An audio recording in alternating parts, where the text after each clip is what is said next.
New Halo Infinite post on Twitter indicates PvP will support 120 frames per second.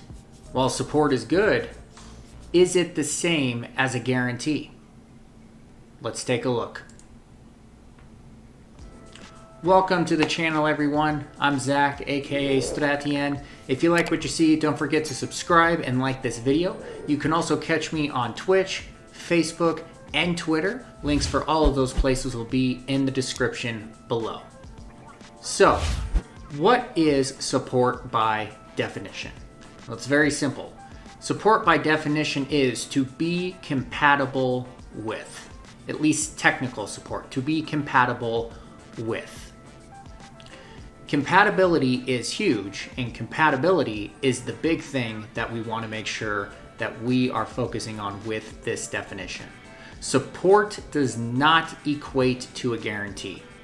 I want to make sure that's very clear. Support does not equate to guarantee. A game may support X frames per second, X being any number you want it to be, but if other factors are not in check, the FPS will not occur. Simple as that. With a PC, for example, the hardware itself is the biggest support.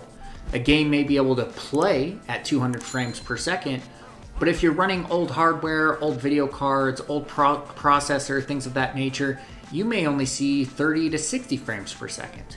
So the game is compatible, it supports 200 frames per second, but that's not what you as the gamer are getting. Now when we look at console is very different. It's different because everyone has the exact same hardware.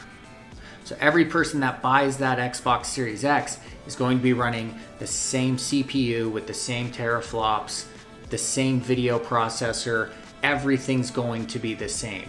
Thus, the variables to consider are much smaller. Everyone's console has the exact same ability. At that point, the biggest factors to consider are two things: internet and TV. Now, you could have the fastest internet on the market, but then an outdated TV, and thus that will make for a lower visual experience. You've got the best internet, but you don't have the best hardware. Thus, your visual experience will be lower. And that's vice versa as well. You could have the #1 rated TV for gaming, the #1, but you got a crap internet connection. If that's the case, again, your experience will not be optimal. Both situations may lead to not actually getting those frames per second, right? X frames per second, whatever you want them to be, right? Whether it's 60, 120, 200, whatever it is, both situations may lead to not actually getting those frames per second.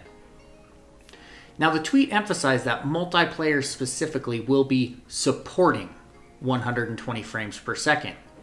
Now, for me personally, I have a feeling internet speeds are going to be the biggest factor for obtaining 120 frames per second in Halo Infinite PvP. This may lead to other issues for the PvP experience, with the biggest being individual player advantage. 120 frames per second is a very different player experience than 30 to 60 frames per second. I've noticed that this is a harder concept for pure console gamers to understand because they've never really experienced anything else, and that's okay. Grab your favorite high-action game, grab it on console, go play it on a decent or high-end PC, then go back to playing it on console. The difference is huge. With higher frames per second, you have a very different player experience. As such, will this make for unwanted advantages in the Halo PvP player base? Will the John Doe playing with the crappy internet connection be playing at a disadvantage to the guy playing with the top-of-the-line TV and ridiculously fast internet speeds? Things like reaction times, movement speed, and field of view. Will these be potential advantages for some players, but not for others? These are some things to consider. Microsoft has announced that the new gen is going to be the main focus moving forward, which means the games will not be produced with cross-gen capability at a high priority. For more info on that and my thoughts, check out the video above. Thank you so much for everyone for joining me. Drop a message in the comments. Let me know what you think, where you stand on it.